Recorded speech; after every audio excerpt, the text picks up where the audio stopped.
Hey everybody, welcome back to Shannon's Lumber Industry Update. Today, I've got some special guests from one of my favorite podcasts. Well, actually, let me back up. Working in commercial lumber space, well, let's call a spade. We are often vilified. We must hate trees because we're cutting down forests left and right. And the reality is that there's probably a stronger vested interest by the lumber business to manage our forests sustainably. They are, after all, our inventory. Years past, maybe people cut trees down with abandon, but that hasn't been that way for a long time. So many of the people I know in the lumber business actually love trees. Which brings me to my guests. I have the hosts of the Completely Arbortrary podcast. That's Arbortrary. These guys have taught me more about trees than anyone I can think of. And when I walk through a forest, I'm now pretty good at identifying the trees I see, but more importantly, relating that back to the woods that come across my workbench that I work with every day. And it's really turned my woodworking on its head and made it really a lot more fulfilling. So without further ado, let's get into the show. I am so excited to have my two guests with me today. Alex Croson and Casey Clapp host probably one of my favorite podcasts called Completely Arbortrary. And this is, I liken this, every time I've told another woodworker about Completely Arbortrary, they kind of give me a weird look like, oh, so do they talk about like the working properties of the wood? And it's like, no, they talk about trees. It's all about trees. And in fact, neither of these guys are woodworkers. Welcome to the show. So happy to have you both. Hello, thank you. Hello, yes, thank you very much. And thank you for your kind words. Anybody who works with wood, eventually they start to pay attention to trees, hopefully sooner rather than later. But I know for me personally, when I started working with wood, I've always been, a hiker and mountain biker and an outdoorsman type person. So I've always liked trees and I've liked the forest, but I didn't actually start paying attention to what tree is that? Like, what kind of tree is that? Is that an ash tree, an oak tree, or what? And starting to pay attention to leaves and bark and all that fun stuff. And when I was able to connect the dots from, my workbench, which is made out of, white ash, to what an ash leaf looks like and where they grow, and wow, look how straight and tall that tree is. That, suddenly made my woodworking so much more valuable. I liken this to, now I will warn you guys, I am a huge nerd through and through. I tend to fall down rabbit holes and get really nerdy really quickly. So for example, when I started fly fishing, I was like, okay, I need a bug that matches that bug that's on the water. So I dug through my tackle box and found a bug that looked kind of like it. Well, a year later, I started tying my own flies. A year later, I'm taking an entomology class to understand what is a hendrix, what is a blue dun, what is a green drake, what's the difference between a stonefly and a caddisfly.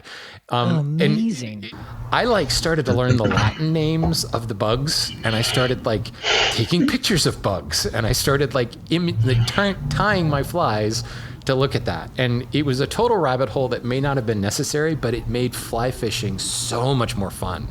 So much more fun. And I probably would have to say it probably made me much more boring to non-fly fishermen because the conversations that I could have about the bugs got out of control. So fast forward, while I still fly fish a lot, I am, I work in the lumber industry. I am a woodworker through and through, and I now bore a bunch of people with an entirely different set of things. I start throwing around Latin names of trees, and hey, look, that tree grows well in riparian areas.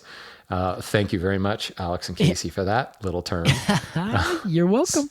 So what I really wanted to do, I want to expose my listeners. I've got a lot of professional contractors. I've got architects. I've got weekend warrior woodworkers. I've got school teachers, all kinds of people who enjoy working with wood. I want to have them take, I can't remember if it was the blue pill or the red pill in the Matrix. I want to take one of those pills. And go down the rabbit hole. It's definitely going to be the red pill for sure. Is it the red pill? All right, thank you. I need to watch that movie again. So let's just get started here. Completely Arbortrary. How would you describe Completely Arbortrary, guys? Ooh, Alex, I think you should do this. Oh, wow. Okay. Well, Completely Arbitrary is we say our line that we say every intro is it's a show about trees and other related topics. So each episode we focus on one species of tree, but that conversation about, ID characteristics and where it grows and how it grows is a kind of a launch pad for a bigger topic to do with that tree. However related, sometimes not so much, and sometimes extremely. Right. However unrelated. Yes, exactly. And Yes. then we eventually say some things worth saying with a lot of just Casey and I kind of bantering. That's our show. And then we play a game and we do a listener question. Fantastic. Yeah, and I think I'll add to that a little bit in terms of the kind of tree side of it, is that Alex is a professional musician and a audio video editor by kind of training and by work experience.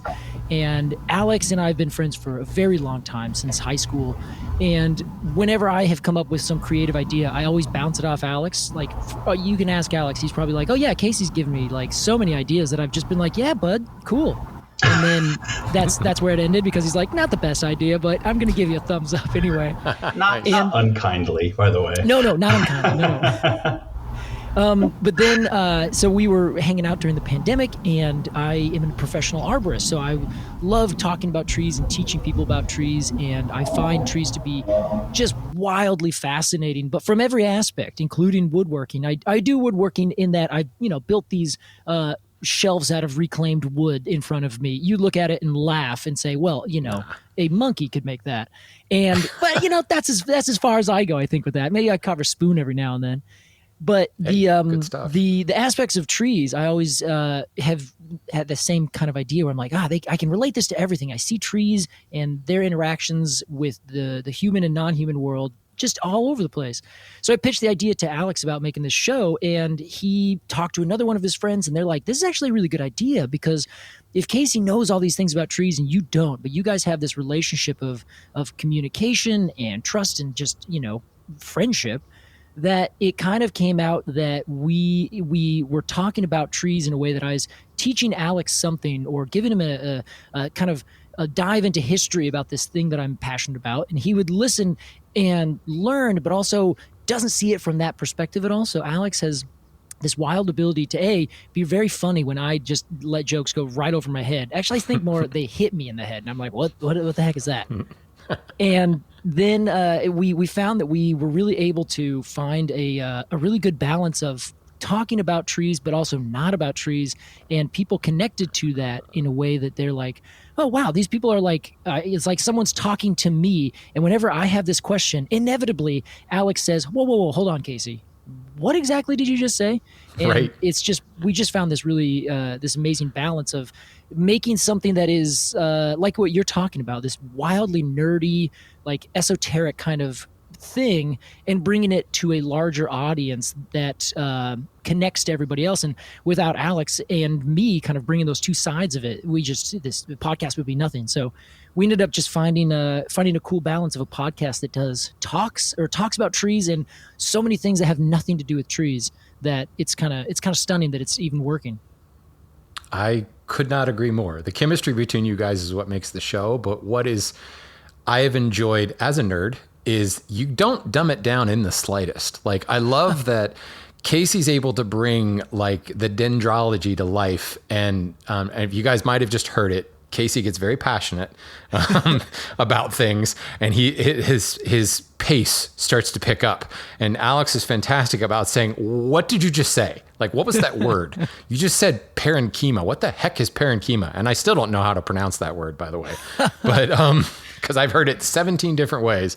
But sure. You're able to kind of play off one another. And what I loved is I still don't think I've heard every episode. I skipped around and listened to like the most recent 10, and then I went back to the beginning and I listened to like 100 of them. And then I started jumping around again. I don't know how many you've done now because you don't number them, but you must have hit on 200 species at this point. I mean, it's a lot. All 135, right. Yeah. It's a lot. Do about This is our third year. We're just about obviously wrapping up our third year, and we do about 48 trees a year. Yeah, that's fantastic. So the breadth of content that you've covered, but what I found interesting is very early on, Alex characterized himself as a tree skeptic, which I absolutely love that term. I've used that term in my day-to-day, in my business life, and talking to people at a lumber yard. Like, okay, I understand you're tree skeptical. And they kind of look at me like, ooh, I like that. So yeah, you need to like trademark that, Alex, because that's got legs. Oh, done. Or roots. It's got roots. Ooh, yeah. It's the other thing. There's fair bit of punning that happens on your show, so we'll just keep that going. So anyway, we can't get away from it. Right. I think the important part is now, hundreds of trees later, I don't think we can call Alex a tree skeptic anymore, nor can we call him a tree noob. I think your breadth of knowledge, Alex, is quite impressive, and what you've picked up from Casey. So I was kind of one of the other reasons that I wanted to get you guys here on the show, because I have a lot of people who are kind of like early Alex. They were tree skeptical. And they've picked up a few bits here and there, and maybe a little tidbit of knowledge here and a little tidbit of knowledge here. And now they're kind of at a point where, how do I start to like connect the dots, and how do I apply this? How do I get to like the leaps, the intuitive leaps that, a formerly trained dendrologist like Casey would be. So I do think those perspectives are fantastic. So let me kind of jump into this. First of all, Casey, you just called yourself an arborist. Mm-hmm. Would you say there's a difference between an arborist and a dendrologist? Yeah, I think so. So I actually have always thought of myself as an arborist first. And I was actually featured on the dendrology episode of Ologies, the podcast with Allie Ward, I think in 2018. And at the time, I said that I studied dendrology because it's a very common course in forestry schools across the nation, and it essentially is tree identification. But that's kind of the course. But the people who actually like teach the course and do the work, the capital D dendrologists, they're usually people I've seen studying woody trees in every regard, but they do kind of one big tree. They say, okay, I'm going to dive into the tulip poplar, and I'm going to learn everything there is about this woody tree. And then maybe I'll do the next one when I'm done with that, and so on and so forth. And so I've always thought of dendrologists as people who more do the study of the trees in the context of the tree. They're not saying, okay, how does this tree work in this situation? What is it like as a forestry product? They're saying, no, just I'm going to learn everything there is about this tree for the kind of an sake. Abstract, rather. Let's discover, yeah, exactly. The Loriodendron tulipifera. See, exactly. I learned something. Well in abstract. And would it be safe to say that it's more of like a lab coat wearing type individual in a lab? I would think so, yeah. That's at least my understanding. Or my interpretation, I should say. And in contrast, an arborist is someone who works with trees in urban areas, or at least around someone's house or a built structure. And they are a little bit different than kind of a timber person, because the arborist would be working to remove a tree delicately around a house or a structure, or making sure that they're cleared from telephone or power lines, and planting trees, maintaining them across a landscape. So the goals are a little bit different. That the objective for most arborists is to keep as many big and healthy trees on the landscape as possible, but take them down and prune them as needed. Right. And that, I think, it's more what I do. And I also talk about the biology and the implications of management and risk and all these kinds of things.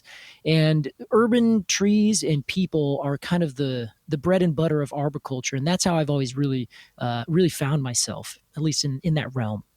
Fantastic. I've actually put a lot of emphasis in previous episodes about the urban canopy and nice. Specifically urban logging. Yeah. Because, and I will admit, like I work in a commercial lumber company. I work for a lumber company that's celebrating its 225th year of business right now. Whoa. And it's we're still a small business. Like we're not a Bailey Lumber whose factory can be seen from space. We are a small family run business, but we just happen to have been doing it since 1798. Well, 1740, but it's hard to incorporate a country or a company when you're still a colony of another country. And then you have this war that kind of got awkward during that war thing. So yeah, we were officially incorporated in 1798, but it's a very different, it's a very different world from these urban sawyers that I'm seeing now. And it's really opened my eyes. And in many ways, I've actually said this on my show, I think it's the future of the lumber industry. This going back to a village economy, kind of a grassroots logging thing where you have a guy, like the mobile sawmill has really democratized the lumber business. And you can buy a sawmill for a heck of a lot less than a car. They can be had for $1,000. You can spend $15,000 on them, maybe 25 at the upper end, but that's still substantially cheaper than most cars. So it's pretty easy to get your hands on a wood miser or even getting an Alaskan mill with a chainsaw, or using a chainsaw to mill up a log. And this has flipped the script a little bit and allowed for, first of all, repurposing a waste stream, instead of being turned into mulch. This log, that for wherever it grew could be turned into usable lumber, which has provided a market for species that are not commercially available. Like I love to work with catalpa, but you can't find it in lumber yards because it's not really widespread. But if you go to an urban sawyer, you can find catalpa because catalpa grows a lot of places. Hickory used to have a huge market, and then it kind of died off and it got replaced with somewhat more robust woods. That and the fact that hickory has a whole bunch of, shellbark hickory and pignut hickory and all, there was a lot of inconsistency, and it's also a pretty knotty wood. So from a commercial perspective, it kind of fell out of favor. But hickory is a fantastic wood to work with. In fact, some historians will say hickory is the wood that built America. All the axe handles were made out of hickory. So literally hickory was used to fell other trees, to make log cabins, etc. So here I am going down a rabbit hole here. But this urban logging thing has now shown me that there are much smaller people that I can buying lumber from, much greater variety of woods that I can choose to work with. And I'm reminded, last time I was in Europe, I was in Austria, and I was taking a train from Vienna all the way out to the western side of Austria to Salzburg. Alex, I too studied music. I am a musician as well. So I was actually going to Mozart's birthplace.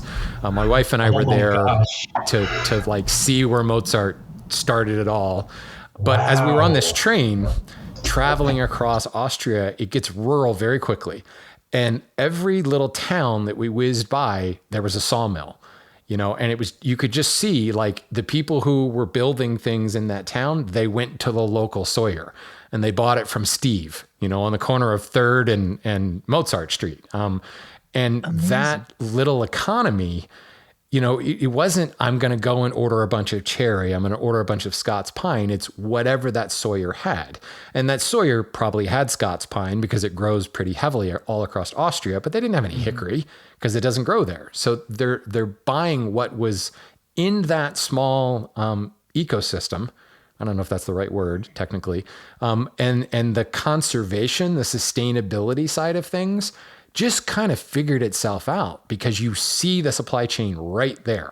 And if Steve, your sawyer, goes and fells 3 trees, everyone in the neighborhood immediately knows it because they can see, hey, where'd that tree go? So there's accountability, but there's also like sustainability because no one wants to just go and denude the forest because that's the village park.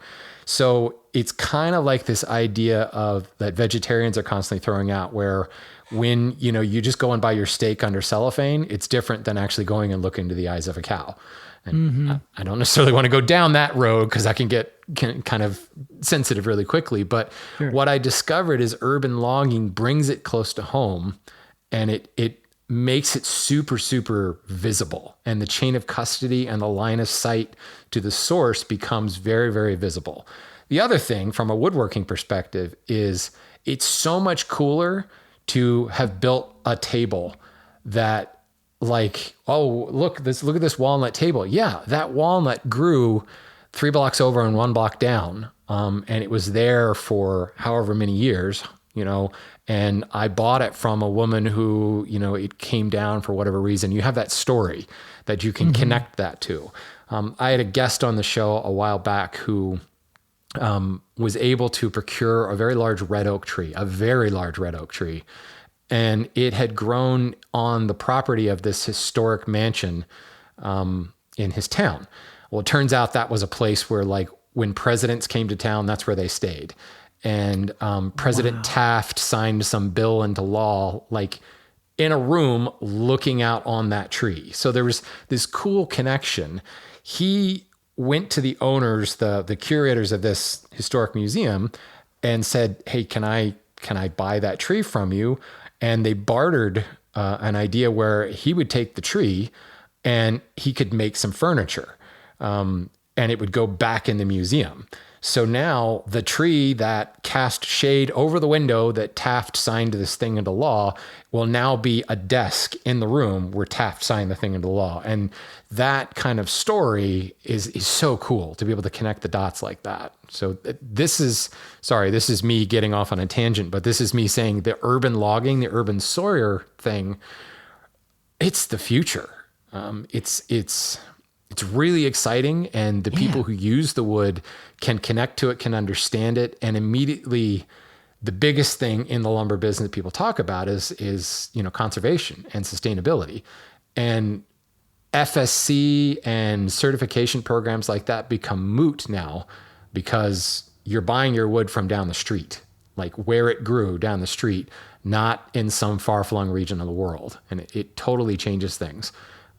And to Casey's world, we have the ability to not only say, okay, we took down that tree, what are we going to replace it with?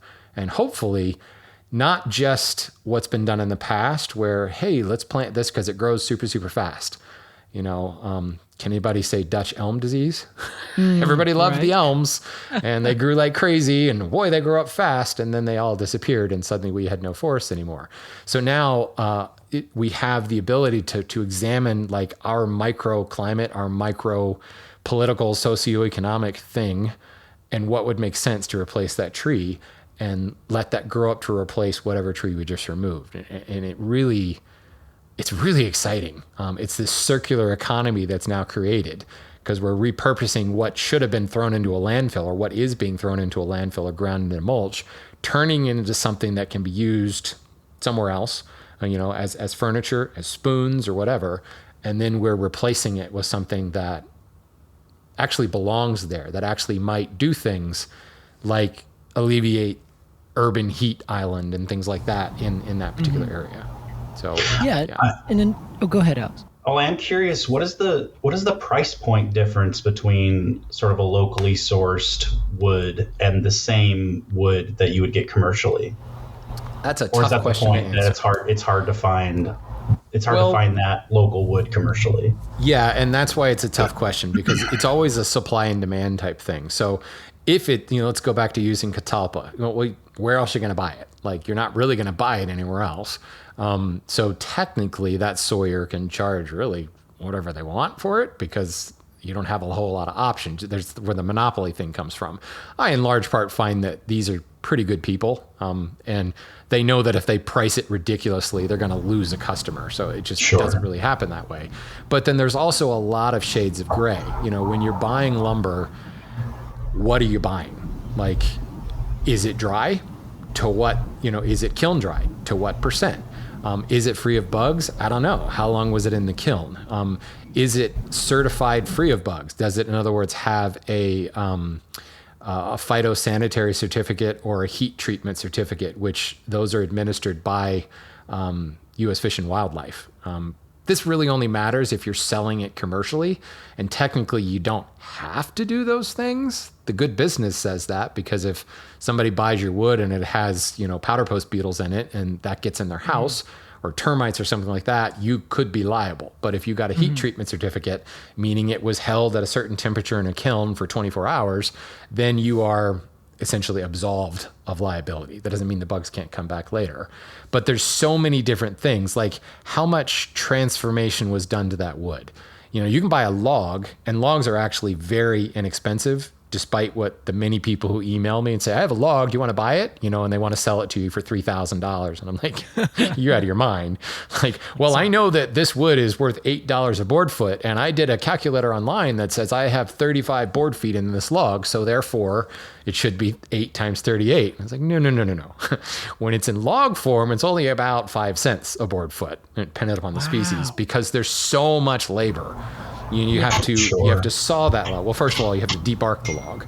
You have to saw the log, and depending on how you saw it, the yield from a log of usable lumber can be quite low, depending upon the species, certainly, but and the grade that you're trying to saw, you could get 30% yield and 70% waste. Now, waste is kind of a bad word because waste can be turned into a lot of different things. It can be lower grade lumber. It can be mulch. Even sawdust can be repurposed. For instance, our yard is all of our dry kilns are powered by our sawdust. So our dry kilns are technically off the grid because we provide the fuel for them. That's not patting ourselves on the back. That's very common practice, by the way. I don't want that come off wrong. Like, ooh, look at us. Look how fancy we are. But that price will vary all across the board. Has that log been sawn into slabs? So you have a live edge on both sides. In other words, you have that basically a cross section of a tree. That's much easier to saw, but is also kind of sort of unique.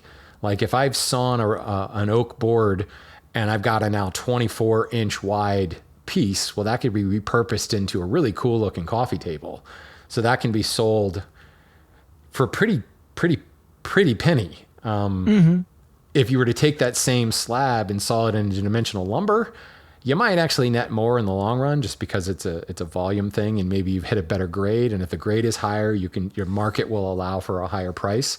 So yeah, unfortunately, Alex, that's not an easy question to answer. It's a lot of it depends.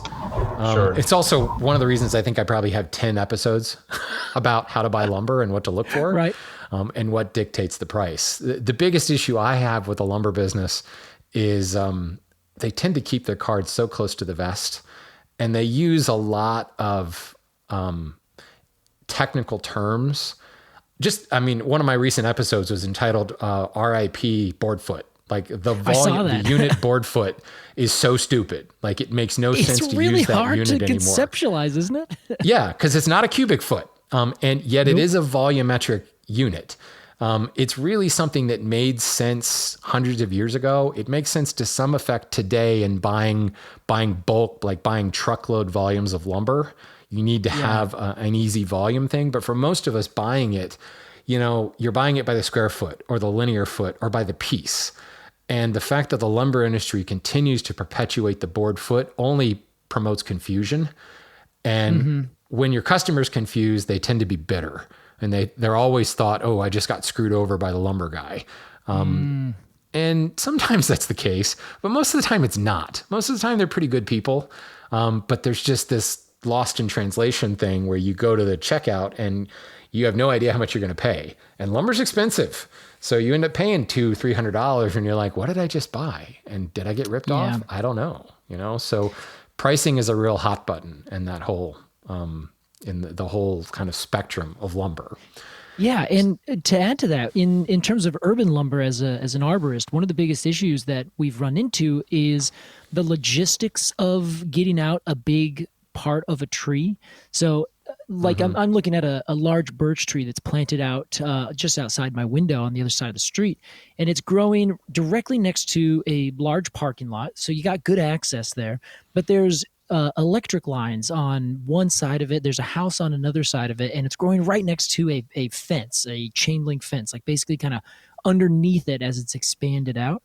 So in order to have this tree and any other tree that's growing around in an urban area be suitable for lumber, they would have to get a crane and line that up, and then line up someone to take that log and then move it over to the kind of shop area to have it be processed. But most arborists don't have that kind of space or time to have that side of their business.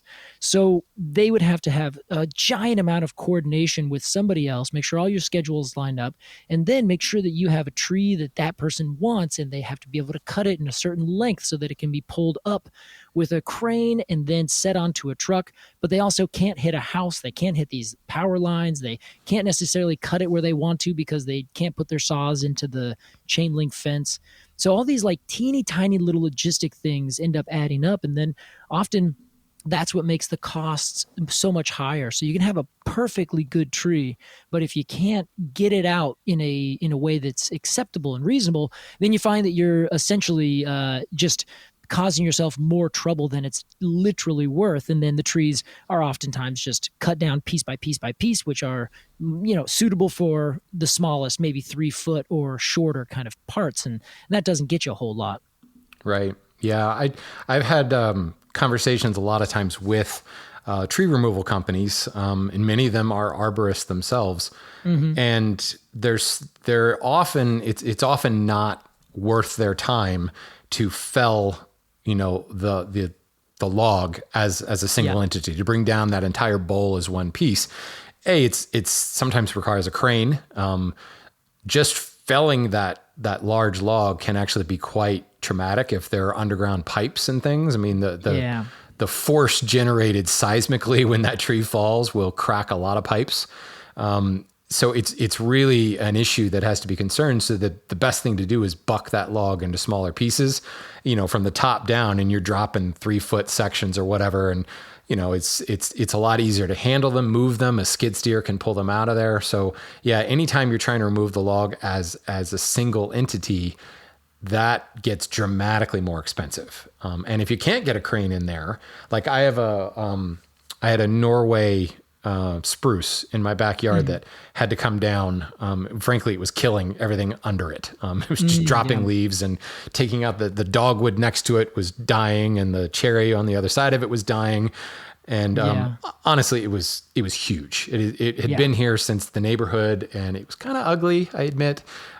So we went to take it down, and I had to take out a red oak a couple years earlier that had an anthrax variant, and it was dying, and it was a big enough tree that I was worried that it was going to fall on my house. So I had that taken out. That was on the other side of the yard. That took, I think it was about $800 to have that removed. Big tree. It was probably a 70 to 80-year-old red oak. And I've made a lot of things out of that red oak, by the way. Well done. The Norway spruce was quite a bit smaller, but it was on the other side of the yard where there was no gate on the fence. So in other words, you couldn't get access to it. So the red oak that was close to the gate cost $800. The spruce, so like half the size of tree, but further away from the gate, cost $1,200 to remove, simply because of access, because of the amount of manual labor that would be required to just like use a wheelbarrow and move everything out. Whereas if you could back a truck in and the truck had the crane on it, they could move it out of there. But because there wasn't access, it was twice the price for actually half the tree. Yeah. And that took a little bit of explaining when I saw the price tag, but eventually I got it. But yeah, those are a lot of things that can kind of mess with that whole pricing contingent or question. So Alex, I'm curious, now that like here you are hundreds of species in at this point. I've been, how do I say this without sounding condescending? Well, no, let's just call it. I've been very impressed by the knowledge that you have gained, and the knowledge now that like in recent episodes, I'll hear you make comparisons to something you talked about in a previous episode. And Casey continues to make me laugh when he's always very complimentary. He's like, "Good job, Alex. Well done. You've learned stuff." He's the proud parent of the podcast. That's exactly the way to describe it. So for somebody who comes from a non-tree background, a tree skeptic, what advice would you give people on starting to like begin their journey on tree identification? What resources have you found? Or more importantly, there's lots of tree books and there's tree apps and things like that. But like when you go out and start looking at trees now, what are you looking at? And what have you found to be useful to identify a tree and kind of at least get you in the ballpark? Sure. Well, we often tout the David Allen Sibley Guide to Trees, which Next is to sort me on of the table right here. Yeah, I'm looking at it right now too. That is sort of, I mean, that's sort of become the religious text of our podcast. But it has its uses, and then it has some areas that it's a little harder to use if you're trying to ID trees. I think it's a great kind of like sit back and flip through a few pages. Speaking of condescending, I'm gonna call it my coffee table book, right? Where I just sort of flip through it to read little bits and pieces, and I use it as reference a lot when we're talking on the podcast. It's a very pretty book too. The illustrations are just gorgeous. Lovely. So yeah. This David Allen Sibley is just an amazing man. Just a fount of knowledge about birds and trees, and an incredible artist. I have his bird books too. My wife is a birder, so yeah, it's actually where I came across Sibley first, was through like the birding world, and I was like, oh yeah, he's got a book on trees. Got to check that out. Yeah, it was kind of a shock to find out that he was a birder, first and foremost, right. And that his like side gig was making this incredible tree book. Love it. But I'm gonna plug our podcast here, because my journey of from like season 1 Alex, I'll call him, where I knew basically nothing about trees, to now where I have compared to where I was, I have a pretty substantial understanding of trees, and I can ID a lot of trees, and how I understand how they work, and what to look for. And that my journey has just been the 130 odd episodes of the podcast. So if somebody listened from the beginning to now, they would know precisely as much as me. So that would be a good way to get started. I will say my sort of my approach to ID is finding kind of the one thing, like the most unique thing about the tree, and really latching onto that and be like, okay, at least I have the Douglas fir cones, the little bracts coming out of the cones. Right. That is a great example of this unique, interesting characteristic it has. You may not ID a novice or an intermediate a tree enthusiast may not be able to ID a Douglas fir from the bark, or from the overall morphology or the needles. But if you see that cone and you remember the story of the cone, you immediately can recognize that tree. That's a really good point. To me, I think every tree has sort of, maybe not every tree, most trees have one either unique or interesting quirk about their form. Whether it's like, the sassafras leaf, which looks like a mitten, or the Douglas fir cone, or the ponderosa pine bark. That's another great one. So finding that one thing to latch onto, I think, is really, really helpful. I think that's great. Yeah, because as much as Sibley is fantastic, it's kind of daunting. Like, if you have no idea, like maybe okay, it's an evergreen. It's like, well, what do I do with that? Like, how do I go from there? It's hard to narrow down in that book. Like, if it's hard to know where to start in order to narrow down. Right. Yeah. Well, I'm glad that you said listen to Completely Arbortrary, because that was going to be my answer. Because it is very much a cumulative thing, and I do think that this is the same thing with birding actually too. Because when my wife first took me out, I'm like, it's a bird, it's yellow. Like, okay, great, or more importantly, it's brown, because they're all brown. Like, it's a brown bird. It has feathers. It's another kind of brown bird, and it has a beak. But you start to like latch on to, like you said, those unique things, or you start to get a feel for sizes, and you can, once you have that general idea, you can start to kind of go from there. So you'll look at it and like the overall silhouette or morphology of the tree is kind of, okay, well, that tells me it's in maybe this area. So then you pull up Sibley, and because he's got it organized, by essentially families, or usually by genre, and sometimes it can actually be really beneficial. So I really like that, finding something unique, like the shape of the leaf, or maybe the fruit, or whatever. I'm looking at a sycamore outside my window, and that kind of splotchy bark color of the sycamore, immediately, like every time I see them now, I can identify it absolutely because of the just the way that bark looks. Right. It's almost like a visual mnemonic device. Yeah. Like as long as you can remember that thing and what it means, you can ID that tree. And I will say, I mean, repetition helps a lot. Like anything, you know, I had the luxury of it being my job to talk about trees every week. So while most of my knowledge is accidental, it is certainly a product of consistency. I love that. I don't think there's anything accidental here, Alex. Incidental, maybe? Yeah, okay, incidental. There you go. That's great.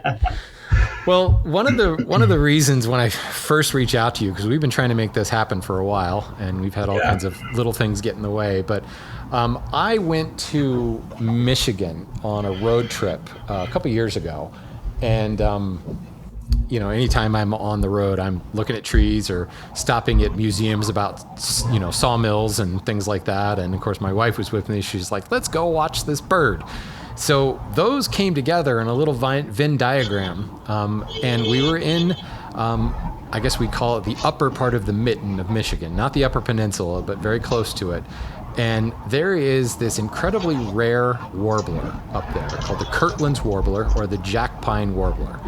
And we signed up. We went to the state park where there is, and there was a naturalist there, and they were going to do, every morning they would do like a guided trip out to see the jack pine warbler, because it's one of the rarest warblers, at least in North America, if not the world.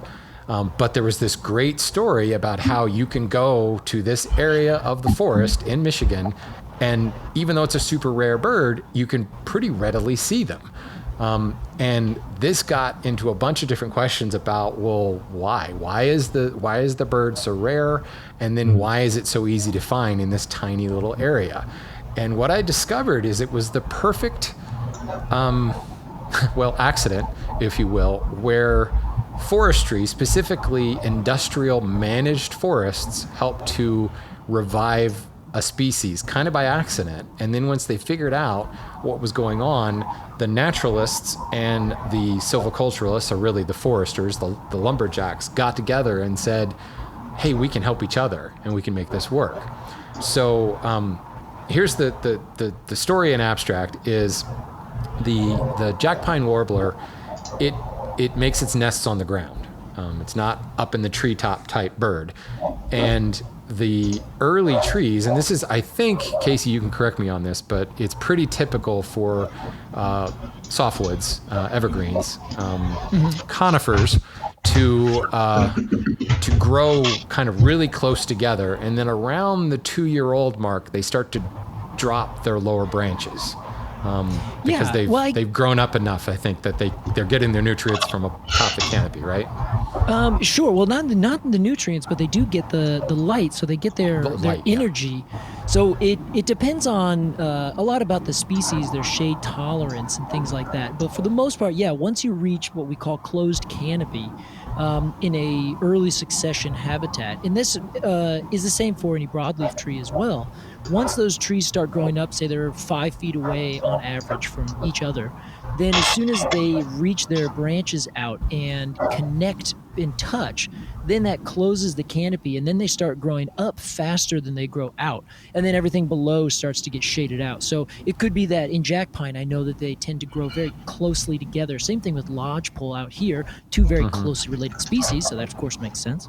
Sure. They will grow very quickly in what we call dog hair thick stands, and then slowly but surely all the trees that don't quite get enough energy tend to fall out, and then you have a lot of little dead sticks with a lot of big living sticks that are still growing. Right. So what was happening is as these trees got older, the base of the trunks are becoming more exposed because that thickness was falling away.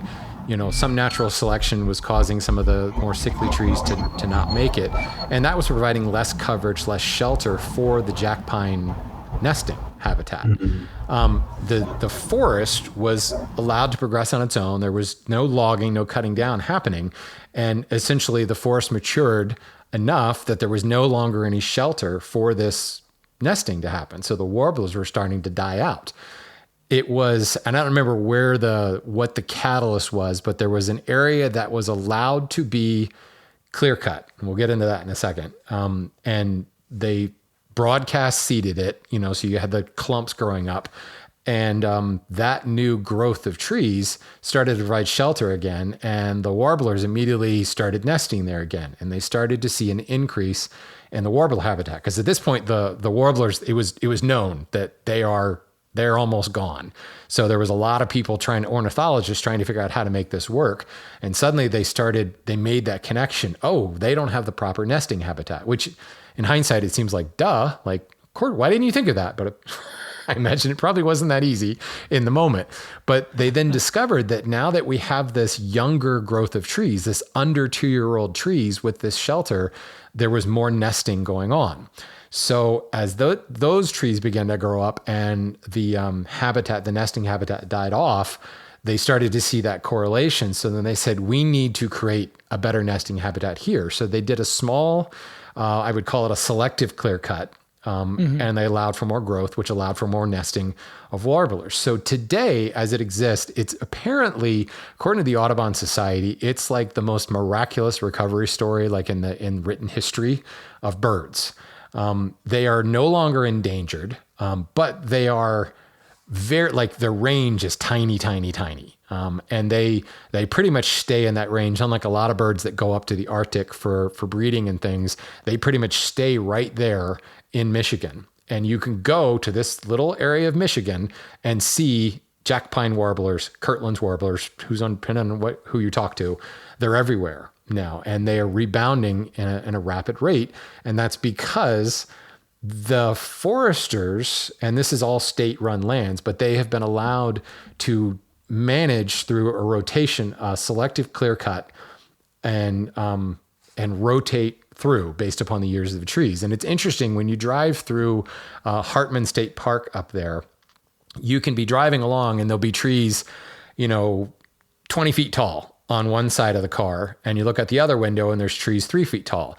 And then you just suddenly change into a new area where the trees go from 2 feet tall to 6 feet tall. And then they'll go from 6 feet tall to 12 feet tall. And then they'll drop back down to like a clear cut region.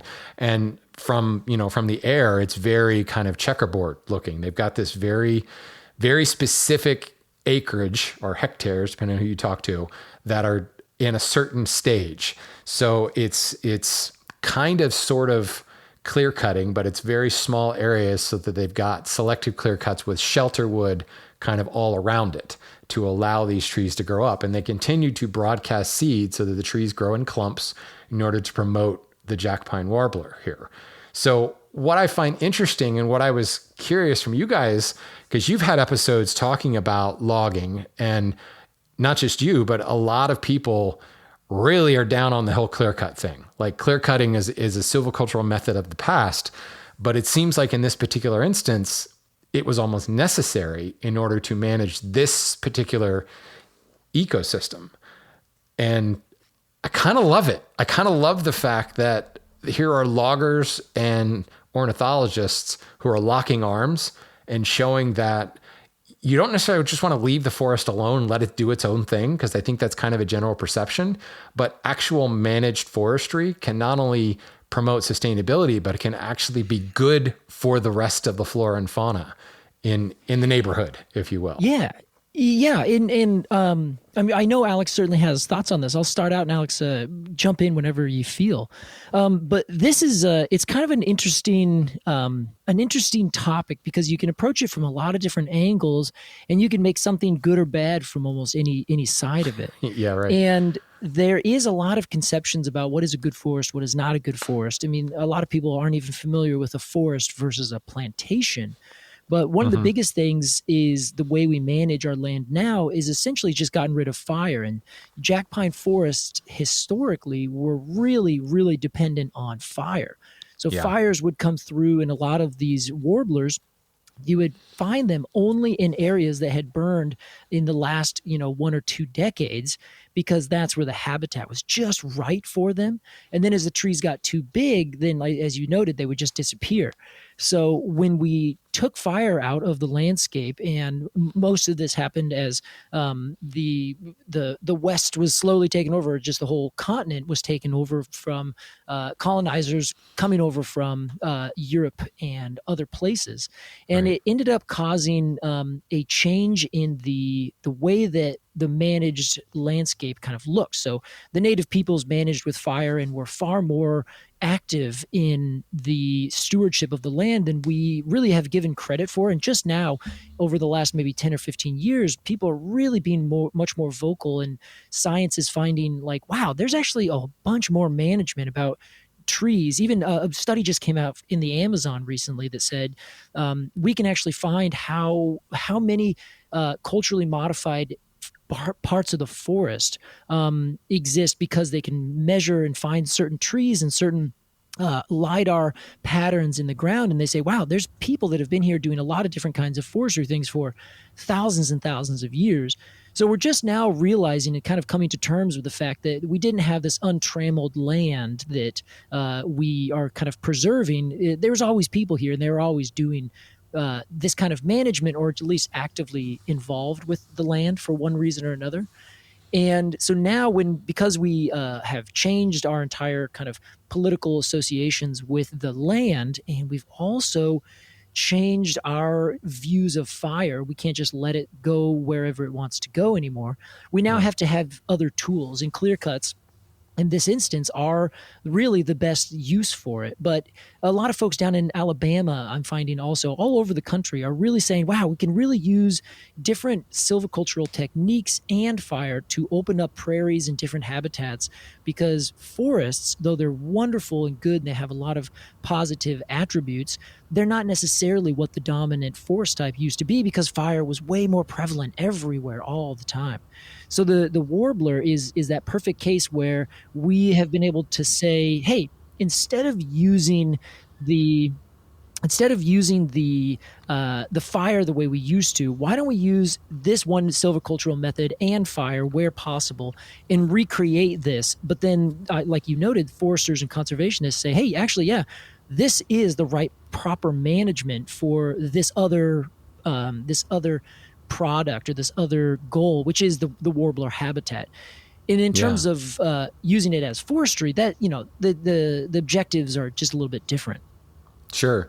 Well, what I find interesting also is, you just said it, is finding a different product where, foresters, those who are looking, who treat forests as crops, essentially, they're not everything is made to be lumber. Sometimes it's a pulp, sometimes they're making, using the wood fiber for certain things. There's a bunch of different products. And actually, this is one of the things I love about some of the British silvicultural technique. Well, not just Britain, but like coppicing in general, where there are certain, I can never remember the name of this, but there's a certain type of fence that is made in Britain for controlling sheep herds. And it specifically needs kind of bendable sapling type thickness of trees.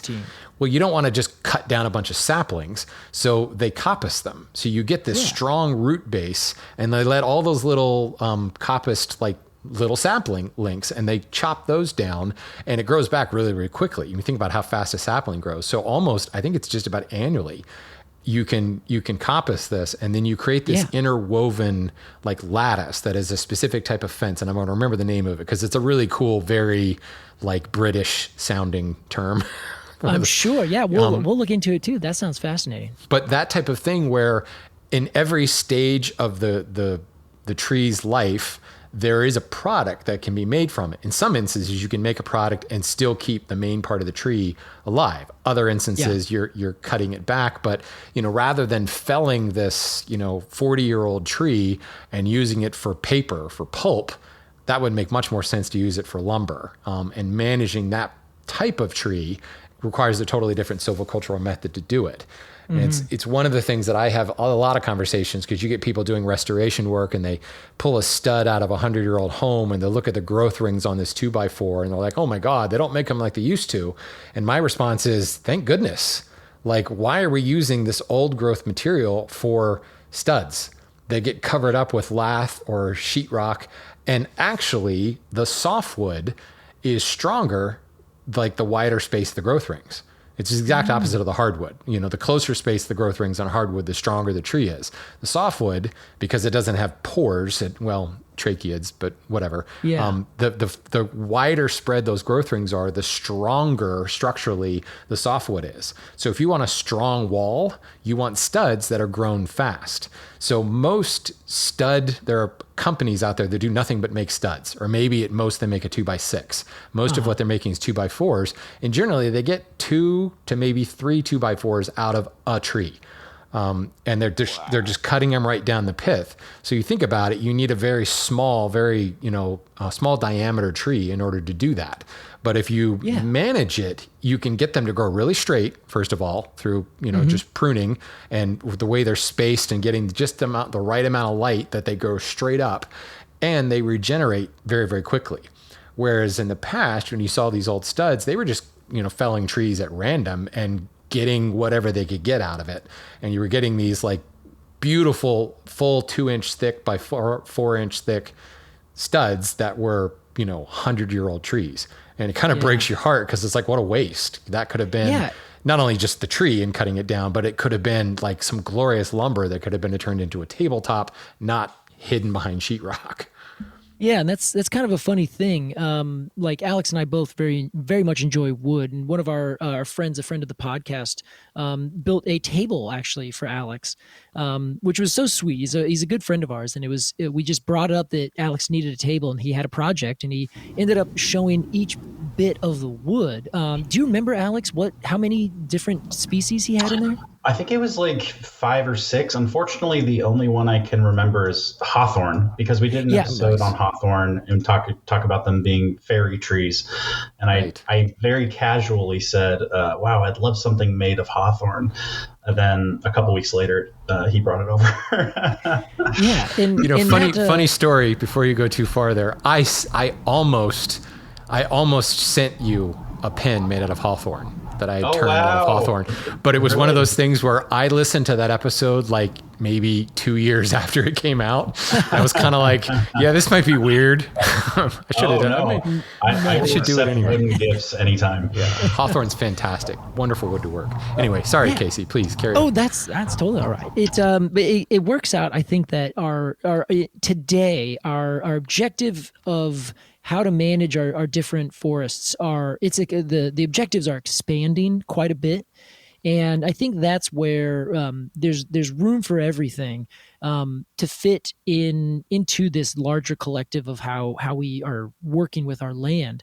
Because now we are realizing, there's actually quite a bit more value in these large trees growing in forest systems for other things that aren't necessarily humans, but also we go out there and we get water from it. And we have all these ecosystem benefits that come from these things. We have climate change that these trees are helping to alleviate, but then we also still want wood, and we love working with wood. And it's one of the most incredible materials that have ever been in existence. So you find that, and it's renewable. It grows on trees. So as we're like going through this, everyone's like, wow, we can do all this at once. We can chew gum and walk at the same time here. And we can give higher value to something that is better standing than, like you're saying, be turned into a stud. And then we can go say, okay, but we're going to manage this area as a crop because we also still need those studs. So let's maybe separate these and work really well. And I think it's just now we're going through actually, I think Bill Clinton said this, that the times were changing in the timber wars out here in the West. And it was just this rough kind of period of a change in value. And I think we're still in that kind of tailspin where we are figuring out, okay, we've swung way over to one side. Now that pendulum is swinging back to a different side. and we're just waiting for that to kind of mellow out and find a nice middle ground where we're all managing things that are for many different purposes and have a lot of different value, and we have to kind of work with our society, and that, what is that triangle of social, economic, and environmental. Let's make sure that we can balance each one of those things, and then once we do, hopefully everyone will be either happy or everyone will be just a little bit sad, because that's how compromises work, right? I like that. Yeah, everyone's just a little bit sad. They're not real sad, but as long as everybody's equally sad, we're fine. Right. I did have kind of I get this question a lot. And rather than reading a bunch of emails that all basically say the same thing, I wanted to paraphrase about 9 different people here. I get a lot of people who end up with either inheriting some land or buying some land. And as a woodworker, they're very interested in managing it for future timber, but then also very, very concerned about, like, it's my land. I want to maintain the forest for the forest beauty. So this kind of falls into that urban canopy, regardless of whether it's, suburban or rural or whatever. It's managing a small plot of land with, the goal of keeping it pretty, but also possibly being able to harvest it in some respect. And what a lot of these people will write in and tell me is they've gone out and they started to identify trees, and they're finding just this, first of all, massive variety. Like, they didn't expect there to be so many different species within this 1 acre of land. And then when they start to do some digging, like when you go to the nursery and they have the different zones, and this plant makes the best sense to be planted in this area. This is a sun shade tolerant. This one requires full sun. They're doing this for the same thing with trees, and they're discovering, well, why in the heck do I have honey locust here? Like, it shouldn't be here, or something to that effect. So what do you think, like, what is a good way to kind of assess, like, the plot of land? And if I wanted to, say, take down the bad trees, I don't know, that's kind of a bad way to put it, but like the trees that maybe shouldn't belong there, does that make sense? Or, should we give them a shot? Or more importantly, what's a good way to figure out, like, what a healthy plot of forest for my region should be? Like, how does one even start with that? Yeah, well, that's a really good question, and I first need to defer to a local forester. Honestly, we also get these questions all the time. Alex can certainly attest to this, where we get very specific questions, and in fact, some people will say, "Hey, I have a backyard here. What kind of tree should I plant?" Yeah, that's why I'm parafphrasing, because that's how most of these emails start. Right, I'm in Georgia, and this zip code. What tree should I plant this? Right, and it's a big challenge, but I always like to say, I am one person in one spot. I'm very locally familiar with what to do here, but I would even still defer to a small woodlot, or a small woodlot forester, or an extension forester. They're usually really, really good. They know things very well, and you pay your taxes that pays them, so you can really get some good quality stuff from someone who knows your area and knows what your objectives could be and how to accomplish them. But all that to say, the first thing I would say is come up with a few succinct objectives for what you are hoping to do on your land. If you are looking to have multiple different things, then just write them down. Say, okay, these are my objectives that I want. Prioritize those. And then if there is a timeline, like say a rotation period for how much or when you want to remove your trees or cut them so that you can pay for your kids' college or something like that. Consider that your objectives and your timeline are certainly going to be connected. If it's just make an old growth forest, then your timeline is forever, essentially. Yeah. The second thing I would do is go out and, like your folks are doing, they're looking at their trees, they're identifying them, they're coming up with an inventory. And then once you get your inventory, you know what the land looks like. You know where the wetter spots are, the drier spots. Maybe there's a certain soil or rock type that pulls different trees in from different places. But if all the trees are native species, more or less, then they're all going to be growing because that's where they're going to be growing. They maybe were planted, but if it's a woodlot area, it's more likely that they just happened to grow there because something was logged many years ago and then they sold the lot as a residential area, or it's just kind of out in the rural part of the world and you have now this land. My best advice is to deal with what you have and get rid of the invasive species. So if you're down in the south, for instance, get rid of your Callery pear. If you're over here in the west, then there's multiple different species that you might want to cull so that you don't need to worry about them overall taking over. But after that, the easiest thing is to split everything up into different quadrants and say, or not necessarily quadrants, but just stratified zones to say, okay, this is the zone that has the best access and the best soil for big trees. I'm going to make that into the timber area. Over here, there's a stream and a lot more diversity of plants. There's some flowering trees. There's a lot more lowland areas. I don't want to drive trucks in there. So that I'm going to use as more of a park-like area. And I'm going to maybe put a path in, take a tree out so that I can get some more light over here and manage that more as something that your objective is whatever's already there. And then you can do that for all these other different spots, and you don't need to paint broad brush strokes over the whole thing. You can break it up into the smallest amounts that is reasonable for you, and then manage it like that, working not only off of your proactive kind of like, let's think through this, how are we going to access it, what are we going to get from it, as well as making sure that you are using what you have. It would be foolish to cut down all your trees just to replant, because everyone's going to die before those trees actually become large trees. So it's important to say, okay, here's what I have, here's what I'm working with. Maybe it's not perfect, but I can still plant things and I can still manage it to basically just attach or attack those objectives over a few years of time. That way you know what you're working for, you know what you have. And then after that, you're just choosing which trees to plant, which ones to cut, and where you're going to put your yurt so you can live out there. I like that. Nice. Yeah, that's actually, I really love the way you think about that, like the long-term objective. And I love the idea of breaking it into, little, well, whatever you want to call it, segments, quadrants, stratified areas.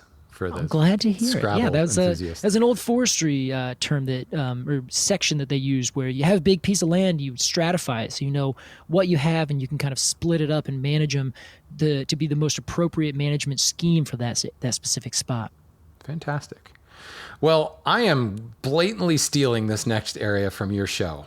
You guys often play games on your show, and I always love that. And I'm usually shouting at my car radio answers most of the time. So I'm really excited to be able to welcome both Alex and Casey to my own version of trivia. We'll call this one Trees to the Stars, Famous Trees. So, wow. Okay. We're gonna score this. So the first one to answer gets the point on this. So, Alex, you're going down, Alex. Casey. No Googling, Casey. What? Yeah, no Googling. No Googling. This is so unfair. Question number 1. Wow. Okay. These Canadian rockers think oaks don't care and maples are revolutionaries. Rush. Oh, you got it. Well Dang it. done. Well done. I was gonna buzz in, but I couldn't. Okay. All right. There is trouble. Sorry. in the forest. Can we answer before the question is heck yeah. totally said? I probably had you at Canadian rocker, didn't I? Oh yeah. One of my favorite songs. I actually started an episode singing that song. So it's so good. The trees. I love that song. Number 2. This fictional tree, when tragically felled, is calculated to contain more than 89,400,000 board feet of lumber. Is this the one from Avatar? Oh, well done. Oh, look at that. Yes. I don't know the tree. name of it though. They just call it home tree. Yeah. Well, the tree of life would be different, but the home tree. It's so broad. Yeah. Very nice. Oh, right. Okay. Yes. Yeah, 89 million board feet. Yeah. It's so much. Question number 3. Biennial blooming can be common across many trees, but this fictional tree might be said to experience biregial blooming. Perhaps this is due in part to its albino nature. Oh my God. Oh. This one's obscure. Biregial. I don't know what that word means. Biregial. Regia. I think Latin roots. Oh my gosh. Okay. Wait, what is Regia? Quercus it's like Regia or royal. It's a royalty. Oh, sure. Yeah. Region. Okay. Yeah.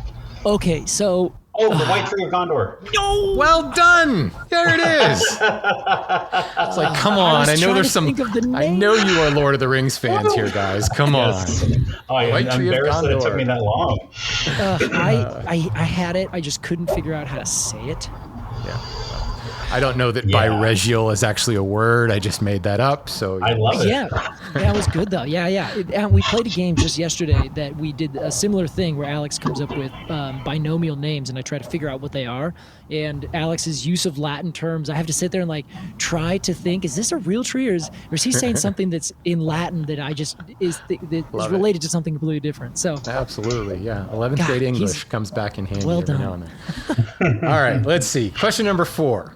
Okay. These trees are tough to find because their street address has no name. A couple of Irish blokes like them, and the Mormons named them. Joshua Personally, I tree. think they're yucky. Yes, there we go. Yes! Joshua tree. In the yucca family. Well done. Yeah. Oh my God. I was like, he's gonna get this. I have to yell it right now.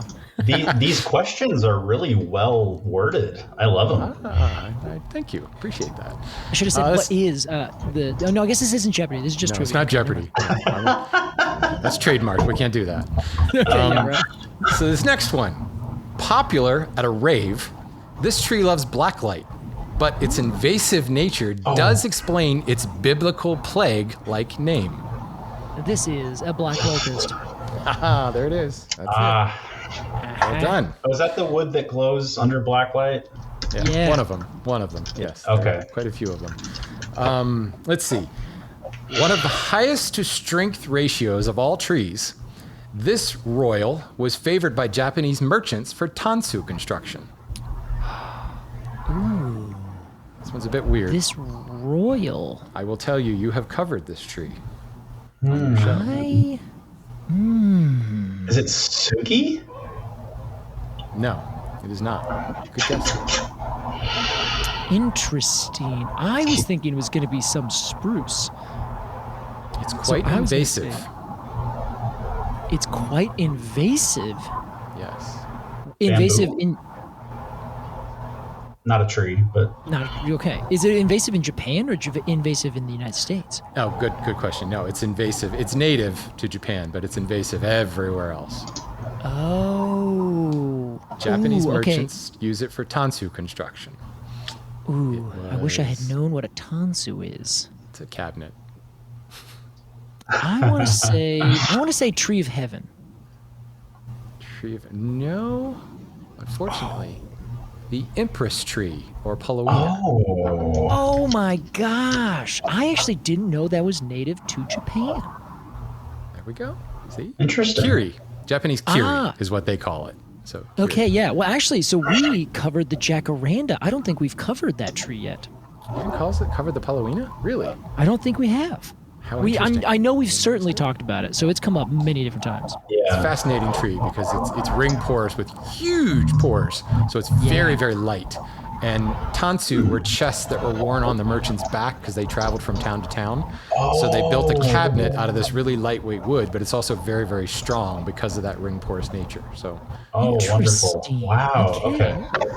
listeners of the Lumber Update show will know this one. They should. Yeah. All right, let's keep moving this. Used for wooden bearings and propeller shafts, this wood would never be accused of being a witch, like most woods, or ducks. Is this? Yeah. I mean, witch hazel is what I think. Nope. Dang it. Okay. Sorry, it's a Monty Python reference. I'm focused on the reference, and I've forgotten the first part of the question. Yeah. Let's. used Can we get for- that again? Yes, it's used for wooden bearings or propeller shafts.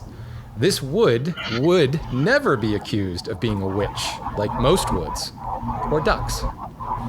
Is this Sitka spruce? No, that's a good guess, though. Ooh, The important part you're forgetting is what in Monty Python speak, what do both wood and ducks do? Ooh, Alex, Well, I'm surprised you're not. They float, right? Yes, they do. So this wood does not. Ooh, is it ironwood? Well, technically, that doesn't float. That's not what I'm going for, though. Lignum vitae. Lignum vitae. Oh, Yes. that is like a very hard wood. Super What is hard wood is that? used for wooden bearings and like shafts for ship propellers and such. It's about a 4,800 foot-pound Janka hardness. It's one of the hardest woods on the planet. Whoa. Yeah, Guayacan, I'm seeing, is the common name. yeah. Wow. Yeah. Oh my God. Okay, that was a good one. I am not. That super one was familiar with obscure. tree. I admit that one was obscure. The Monty Python thing. I thought maybe Alex would hone in on the Monty Python thing. So, Yeah. all right. This is from my own history. You might prank the tourists, or you might settle in for a lunch of poi eaten off this tree. But this tropical native won't be found Oadea. I think this is the koa. Oh, so close. Oh no. Right region. Yeah. Endemic to the same islands. It won't be found Oadea. Oadea. Oh God. Okay. But it will be There's found. one that we covered, Alex, or that we didn't Yeah. cover that we talked about, but I don't remember what it was called.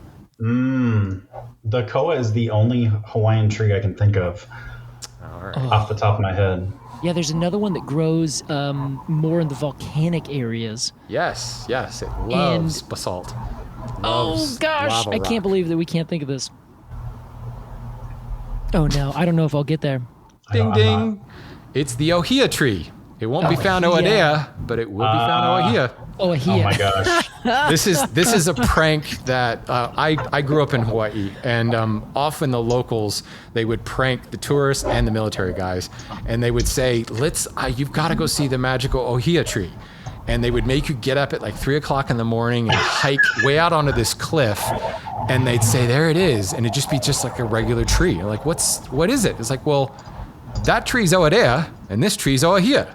Now imagine saying that with like a thick Hawaiian accent. You know, listen, brother, it's not Oadea, it's Ohia. You know, so yeah, the Ohia tree is often a prank. But I'm going most, back to bed. if you go into like a poke bowl place or you get poi, they will serve it on an Ohia plank. Generally, where Okay. you find it. Wow. Interesting.